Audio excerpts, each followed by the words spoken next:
लोकसभा चुनाव में भारतीय जनता पार्टी को राजस्थान में मिली करारी हार का दुख बीजेपी नेताओं को अब भी है। आज टोंक में आयोजित समारोह को संबोधित करते हुए मंत्री डॉक्टर किरोड़ीलाल मीणा ने कहा कि चुनावों से पूर्व लोगों ने सोशल मीडिया पर इस बात की अफवाह फैलाई, यदि बीजेपी को 400 सीट मिल गई तो इस देश से आरक्षण खत्म कर दिया जाएगा। डॉक्टर किरोड़ीलाल मीणा ने कहा कि जिस मोदी ने 2019 में आरक्षण को 2029 तक यानी कि 10 सालों तक के लिए बढ़ाया था, वह इस आरक्षण को कैसे ख़त्म कर सकता है। लेकिन झूठ बोलने वालों ने झूठ को इतना ज़्यादा फैलाया कि इस झूठ के आगे मोदी की गारंटी भी दब गई।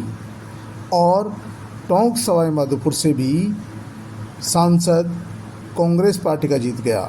उन्होंने कहा कि यदि यह सांसद 5 साल में आपको किसी स्थायी पते पर मिल जाए, किसी आदमी का फ़ोन उठा ले, तो मैं राजनीति से संन्यास ले लूँगा। डॉक्टर किरोड़ीलाल मीणा यहीं नहीं रुके, उन्होंने कहा कि आपने जनता के सच्चे सेवक को हरा दिया। जो पिछले 10 सालों से आपके बीच में था, सुखबीर सिंह जौनपुरिया सुख दुख में साथ देता था, उस आदमी को आरक्षण के झूठी अफवाह में हरा दिया। ये आज भी आपके बीच बैठे हैं और आगे भी आपके साथ रहेंगे, लेकिन जिसको चुनाव जिताया है वो आपके बीच कभी नहीं आएंगे, ना आपका फ़ोन उठाएंगे, न कभी आप उनका घर का पता जान सकेंगे। कि 400 सीट आ गई तो रिजर्वेशन खत्म हो जाएगा। अरे सुनो तो सही, जिस मोदी ने 2019 में आरक्षण 2019 तक बढ़ा दिया, वो मोदी आरक्षण को कैसे खत्म कर सकता है। उस मोदी ने तो कहा था अगर साक्षात डॉक्टर अंबेडकर की जमीन पर आ जाए तो मोदी के रहते हुए आरक्षण खत्म होने वाला नहीं है। इस बात की गारंटी देश की जनता को दी थी, लेकिन आप भय गए और लगातार 10 साल तक आपकी सेवा करने वाला जौनपुरी आपके बीच में बैठा है, उनका हार्दिक अभिनंदन करना चाहता हूं, जिनको आपने हरा दिया गलती से बहकावे में आकर। और मैं आपको कह के जा रहा हूं, अगर 5 साल में जिसको आपने चुन के भेजा है उसका फोन नंबर और ठिकाना भी पता कर लो, तो डॉक्टर किरोड़ीलाल राजनीति छोड़ देगा। सदा करने वाले व्यक्ति के साथ छोड़ करता वो अलग बात है, उसमें नहीं जाना चाहता,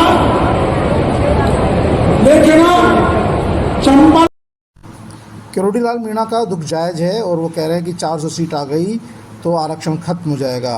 जी हाँ, भारतीय जनता पार्टी के ही सांसद और सांसद पद के उम्मीदवारों ने सार्वजनिक मंचों से 400 सीट लाने का आह्वान किया था और 400 सीट आने पर संविधान में संशोधन की बात भी कही थी। और कहीं न कहीं भाजपा के इन कुछ नेताओं के बयानों की वजह से ही सोशल मीडिया में ये वायरल होता गया और SC ST और अन्य आरक्षित जातियों ने सबक सिखा दिया। वहीं दूसरी ओर आरक्षित वर्ग के लोगों का कहना है कि यदि मोदी जी को 400 सीटें मिल जाती तो आरक्षण से छेड़खानी जरूर होती, लेकिन अब जो बहुमत मिला है उसमें मोदी जी संयमित रूप से शासन करेंगे, लोगों को राहत देंगे, लेकिन संविधान से छेड़छाड़ नहीं करेंगे। देश की जनता ने उन्हें सबक सिखा दिया है और यही कारण है कि मोदी जी ने इस बार जब शपथ ली तो संविधान की शपथ ली, संविधान को सरमाथे से लगाया, क्योंकि मोदी जी को भी पता है कि आज वो प्रधानमंत्री की पद पर है तो संविधान की वजह से है। और यही कारण है कि भारतीय जनता पार्टी के कुछ नेताओं की बकवासबाजी के चलते, आरक्षण को लेकर झूठे अहंकार की बयानबाजी के चलते ही भारतीय जनता पार्टी को लोकसभा चुनाव में भारी नुकसान का सामना करना पड़ा। भारतीय जनता पार्टी के लिए सबक भी है और दूसरी पार्टियों के लिए भी।